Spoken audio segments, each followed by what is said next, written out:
the Friday Night Show with Bradshaw and Ives. Yeah, you can't beat a good series, can you, when it's good?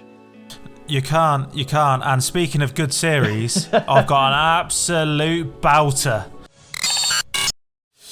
I will say this, if you are a fan of Formula One, then you will love it if you haven't watched it already.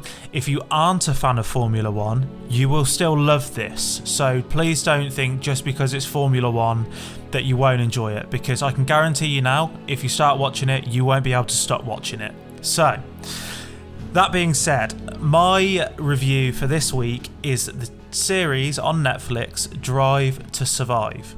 So, Ryan, I know you've watched it, so I don't need to ask you if you've not watched the series 3. Yeah, so we've banged on about this a lot over the coming up weeks because we knew when it was coming out, we knew when the season was starting, we know that I'm a big F1 fan, we know that my dad's a big F1 fan. And getting him to watch Netflix is a little bit like trying to push an elephant up the stairs unattended. All right? Most of the time it's going to end in tears, and more often than not, you're going to need extra help to make it happen. All right? That's kind of like trying to get him to watch a Netflix series. It's difficult. Even though he wants to watch it, like he's watched the previous 2. He has watched, so it's not like he's not familiar with it. But yeah, so for that reason we haven't watched it. But I believe we've made a plan to watch it tomorrow. So I think from tomorrow we're going to start it. And so hopefully next week I'll be able to come in and corroborate your sentiments of it being very good. So, Drive to Survive, Series 3. It is 10 episodes long. It's been released this month. It varies from about 35 to 50 minutes per episode, which is usually standard from the previous series. It does come in peaks and troughs on the episodes, and that's just because of the subject matter in each episode. So it does vary from timings.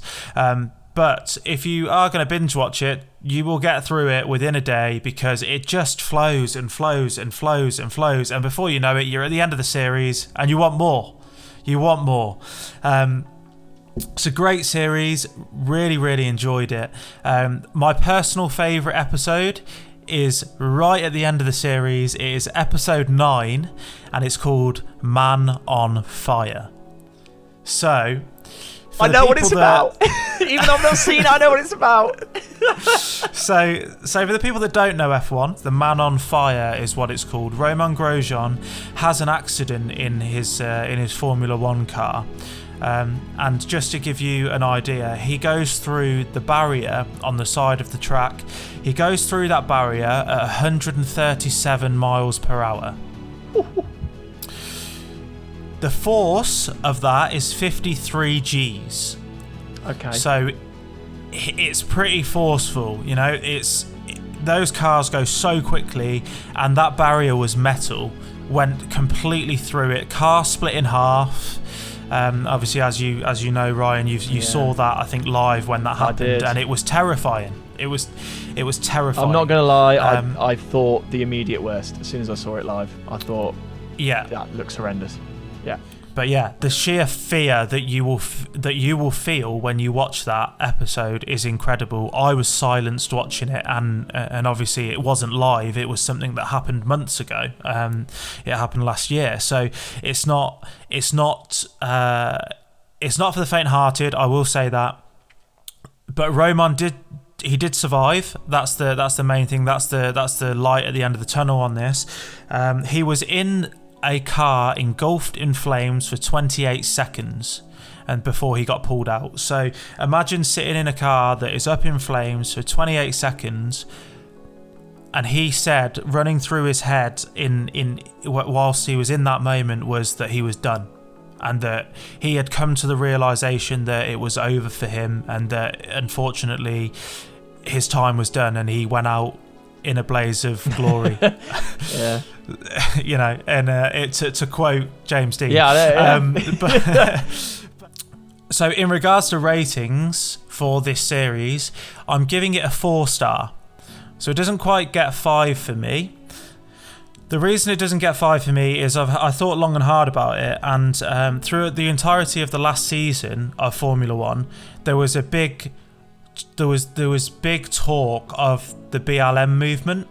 And obviously, as we know, Hamilton is in Formula One at the moment is the only black racer, and they find a way of keeping that out of the subject matter of that whole series. Yes, there's flashes of BLM signs and whatnot, but they don't ever talk about it until the last episode.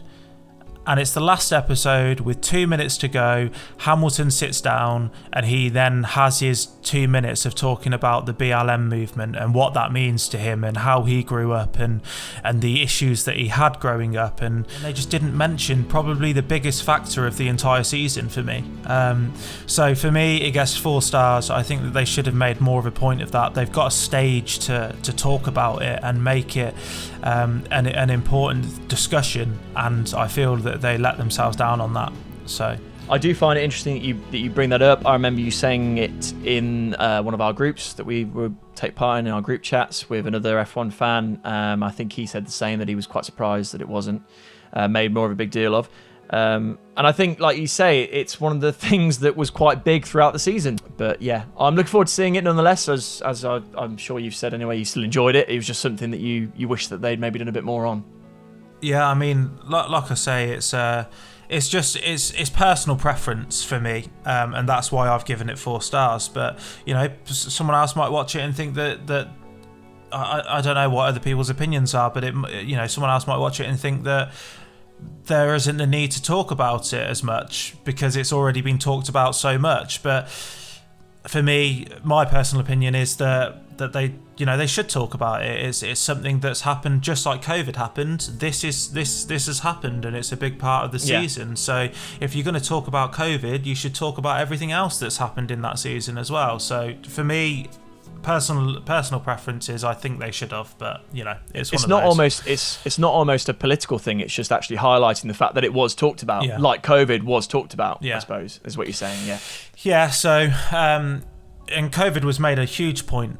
So was it? Yeah. It was almost the vocal point of the series. So and how it stopped and how it started and how the drivers had to deal with that and cope with it and whatnot. So yeah, it was made a big point of. And for them to only give the 2 minutes at the end of that final series, I think they could have done more. The Friday Night Show with Bradshaw and Ives.